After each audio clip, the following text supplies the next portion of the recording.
नमस्कार दोस्तों।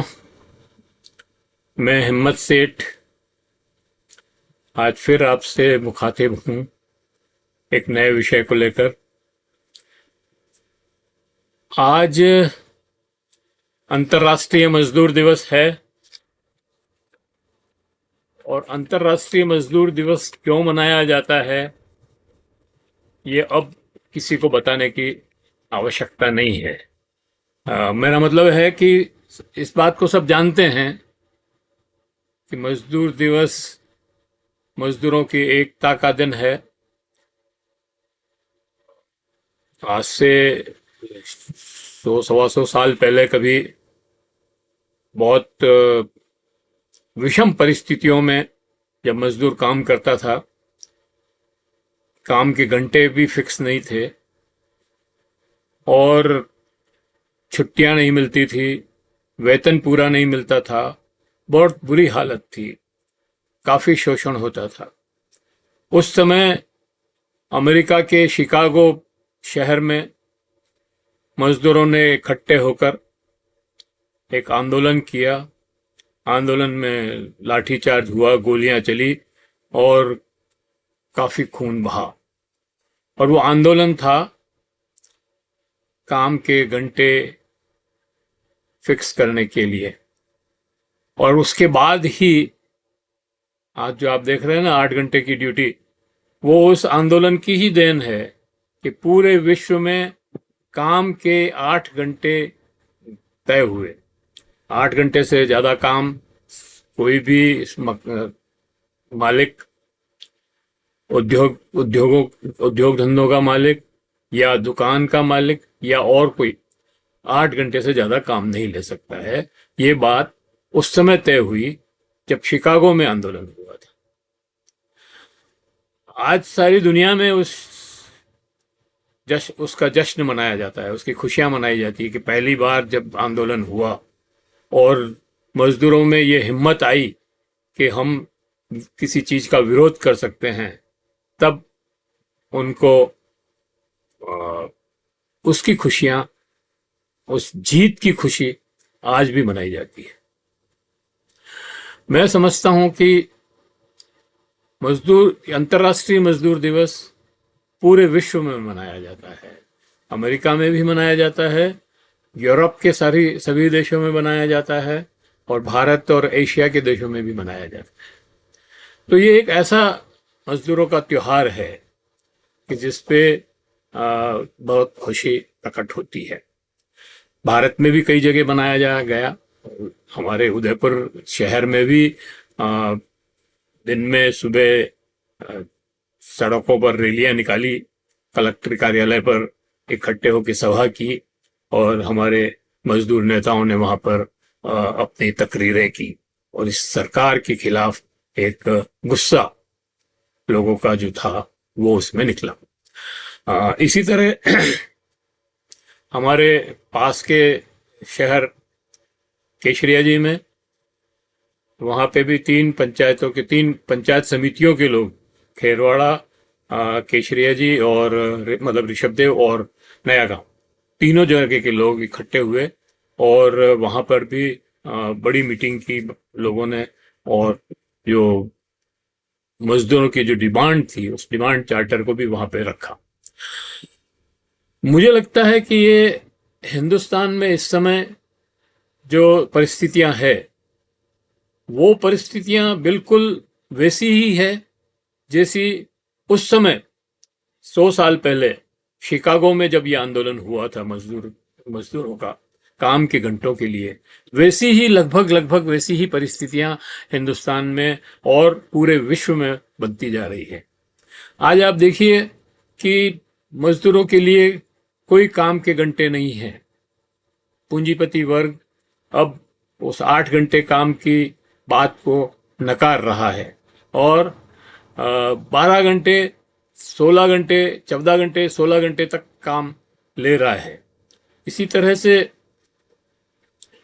Contract labour, मजदूरों की जो पहले जो परमानेंट किस्म के जॉब हैं, उन परमानेंट किस्म की जॉब पर परमानेंट नौकरी हुआ करती थी। ये सुप्रीम कोर्ट का फैसला था कि परमानेंट जगह की, जो परमानेंट तरह की नेचर की नौकरियां हैं, उन पे आप ठेके के लोग नहीं रख सकते या कैजुअल वर्कर नहीं रख सकते। आपको वहां पर ग्रेड में और परमानेंट नौकरी के लोगों को रखना पड़ेगा। लेकिन आज उसकी अवहेलना हो रही है। अवहेलना इसलिए भी हो रही है कि नरेंद्र मोदी सरकार ने जब कोविड का समय था, उस समय जो औद्योगिक नियम कानून कायदे थे, और वो 44 कानून बने हुए थे, जिससे पूरा मजदूर वर्ग प्रभावित था, और उससे पूंजीपतियों पर भी लगाम लगती थी और मजदूरों को उससे राहत मिलती थी। उन सारे 44 कानूनों को उस कोविड के समय बिना किसी बहस के पार्लियामेंट से पास करा लिया, और उनको हटा करके 4 कोड बना दिए। अब वो कोड ऐसे बनाए हैं कि 1926 में अंग्रेजों के जमाने में जो कानून बने, जो मजदूरों को राहत मिली, उन कानूनों को भी उसमें खत्म कर दिया। सबसे बड़ी जो मुश्किल है, सबसे ज्यादा जो नुकसान हुआ, वो औद्योगिक अधिनियम में जो यूनियन बनाने का अधिकार था और जो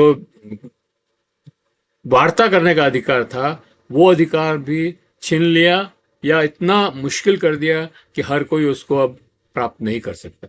तो ऐसे में सारे उद्योग जगत में एक बेचैनी छाई हुई है। अभी हालत यह है कि सरकार के अंदर 10 लाख नौकरियां खाली पड़ी है, लेकिन सरकार उनको भर नहीं रही है।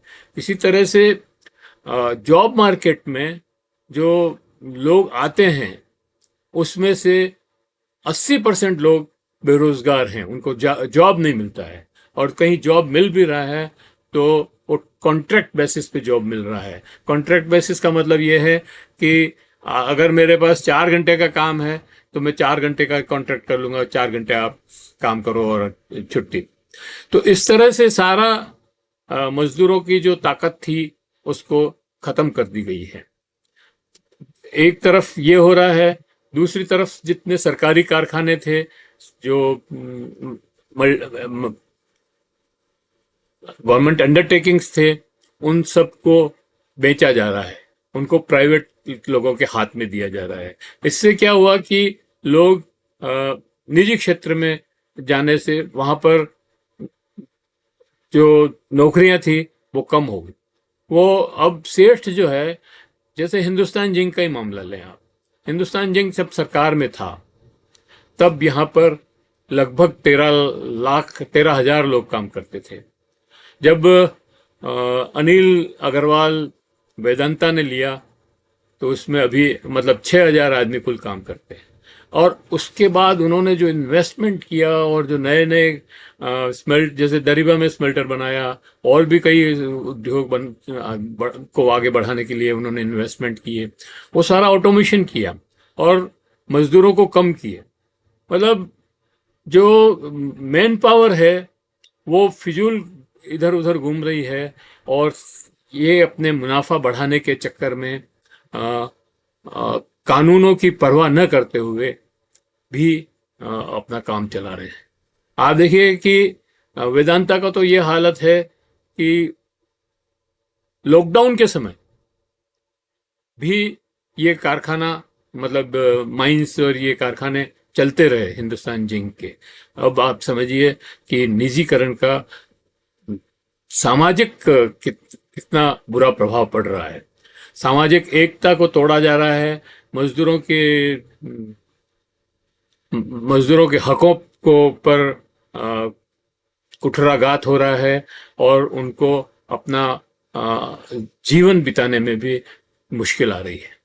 तो ऐसे में आज जो मजदूर दिवस मनाया गया, तो ये संकल्प लिया गया, मजदूर दिवस के अवसर पर यह संकल्प लिया कि हम देश में फिर से समाजवाद की लाएंगे, और ये जो विकास है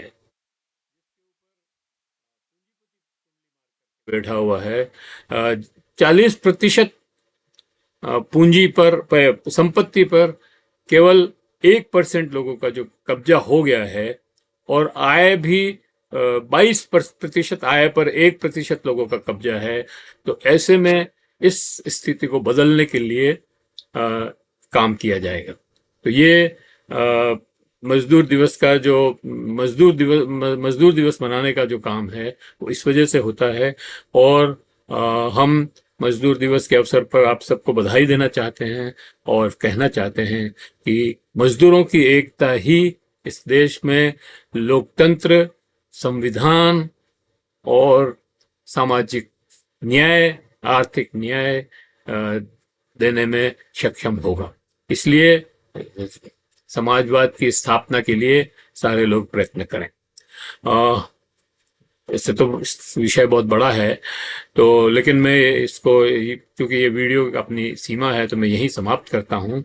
अंत में फिर से वही अपील करता हूँ कि आपको अगर ये वीडियो पसंद आए तो इसको लाइक कीजिए, हमारे चैनल को सब्सक्राइब कीजिए, और आइकॉन बेल आइकॉन दबाना न भूलें, और इस वीडियो को फॉरवर्ड कीजिए, अधिक से अधिक लोगों तक ये पहुंचे, इस तरह की व्यवस्था कीजिए। और जय हिंद, जय भारत।